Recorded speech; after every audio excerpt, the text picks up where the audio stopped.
I am Max Payne. My wife and daughter were murdered. It had something to do with the designer drug V. I transferred from the NYPD to the DEA, went undercover to find their killers. I got too close. I was framed for murder.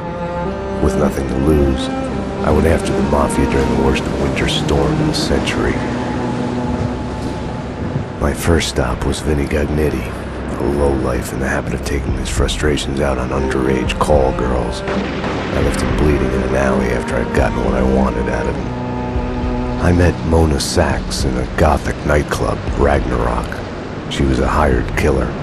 We were after the same man, her sister's sadistic husband. I was drawn to her for all the wrong reasons. I made a deal with Vladimir Lem. The Russian was a smooth operator. He helped me get to the mob boss I was after, but I was in over my head. The government was involved. A mystery man called Alfred Woden told me the name of my real enemy, Nicole Horn. Woden and Horn were both members of a secret society, the Inner Circle. She was behind V, behind everything. While working for the DA, my wife had accidentally seen papers that incriminated Horn. Woden promised to take care of the charges against me if I took Horn out. Deputy Chief Jim Bravura of the NYPD was trailing me by the empty shell casings that I left behind. Gunshots made me deaf to the sirens, but they couldn't drown the sobs of my dead wife. Mona sided with me against Horn. She took a bullet for that. Her body disappeared behind closing elevator doors. I killed Horn. I gave myself up to the police. I had enough evidence against Woden to know that he'd keep his promise. I lied to myself that it was over. I was still alive. My loved ones were still dead. It wasn't over.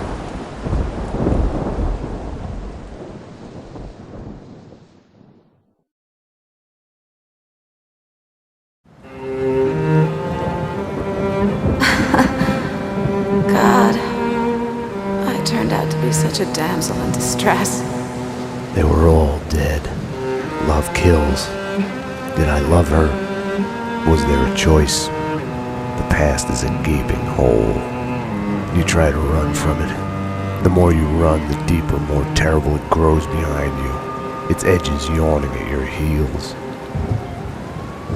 Your only chance is to turn around and face it. We are at the scene. Repeat, we are at the scene. But it's like looking down into the grave of your love. Check the area! Hold your fire! Or kissing the mouth of a gun, a bullet trembling in its dark nest, ready to blow your head off.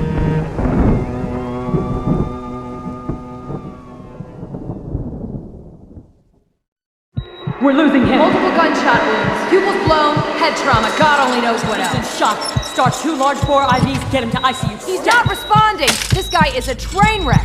We're losing him. When I woke up in the hospital earlier tonight, I thought it couldn't get any worse. I opened my eyes, and everything slid into focus. She was dead. I was hurt. My crime, what I had done, was like a hungry pit behind me. I had to run, get as far away from it as possible.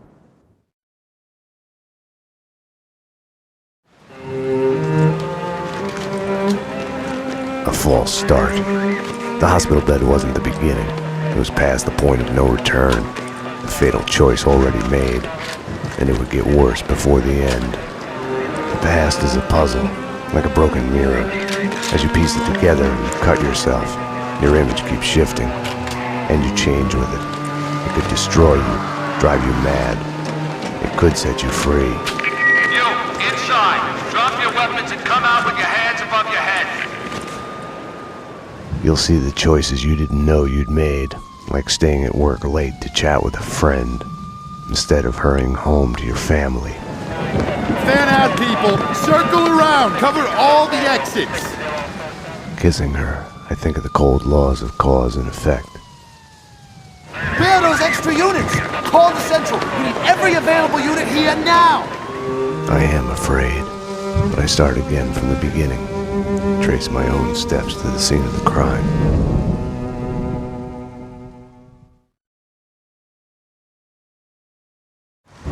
I had wanted to be punished for what I had done, but Alfred Woden had kept his word. With his influence, ridiculously, I had emerged from my history of violence unscathed, a hero. I didn't thank him. I couldn't stomach it. I left the DEA. I went back to where I had started out, back to the job, the NYPD. Reported shots fired in the warehouse there, acknowledged. It's mine. I'm on it. 10-4. It wasn't a call for a homicide detective, but I knew the address. The warehouse belonged to Vladimir Lem. He was connected to organized crime. We went back a while, like brothers caught on opposite sides in a civil war. His words. You got sloppy, Payne. You screwed up. It's unacceptable that she's dead. You can do better. I played it as business as usual. But everything had changed the moment those elevator doors opened to reveal Mona. Annie Finn was a licensed gunsmith, licensed dealer in firearms. Right. The property owned by Vladimir Lem. 3 groups. 1, DOAs who had connections to Russian OC. Identified as Finn's employees. 2, the Mafia. And 3, the clowns wearing the cleaning company jumpsuits. They mentioned a name, Kaufman. This one's evil. It has only started. I don't like it. I don't like it a bit. It's yours, Payne. It makes no sense. For you, Winterson, homicide. Sebastian Gate. It's gonna be all over the news. The senator? Winterson was the ideal. What the job was all about. Someone to look up to. Bravura knew it too. We got lucky. There's an eyewitness. She hovered over my shoulder, whispering warnings. I didn't want to listen. Mona was the suspect in Winterson's case. I didn't tell them I had seen her. I wanted to stall. Maybe it was because she was alive when everyone else kept dying on me. Survivor's guilt washed away. Detective Winterson's phone. Give me that. Your boyfriend. The computer search on the squeaky cleaning company and Kaufman had come up empty. I needed to talk to Vlad, get his version. Be the bearer of bad news on Annie Finn. Vlad had bought the old Ragnarok nightclub. He was renovating it into a trendy restaurant, Vodka. Mona's appearance had triggered a dislocation, schizophrenia. I felt elation, but with it, fear that all the past evils had come along for the ride. Vinny Gognitti, a criminal mastermind? He is wiping out everyone he sees as competition on the black market gun trade. The mafia underboss has made a deal with someone powerful. What was it you did for a living again? Scout's honor, detective. I have mended my ways, evolved to a higher level. Vodka will be the best restaurant in the city. I'll be rich and famous. Annie was a princess. They killed her for no reason. You hurt your hand just now? A hot date yesterday. Can I tempt you? Let's pretend I'm on duty. Home, sweet home. Something in the night felt like a door had been opened. An echo of the past. An old monster snapping its eyes open in the depths of my brain. Closing your eyes forces you to look at the darkness inside. And now, address unknown. I hadn't slept in a long time. When I did, my dreams were nightmares. I was trapped in a nightmare. My evil double had taken my girlfriend. In a nightmare, every choice you make is a wrong one. Following him, I had somehow slipped into a twisted, alternate reality. Noir, York City. I would wake up at night, afraid that day was a dream I'd forget. When you're waking up, the world is a blur. What was clear in a dream suddenly makes no sense. No surreal rescues, no easy, magic way out.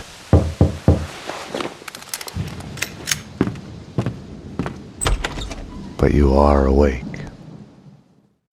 I had woken up to a knock at my door. Mona, I was wondering when you'd show up. Max, I'm not here to kill you. Aren't you going to ask me in?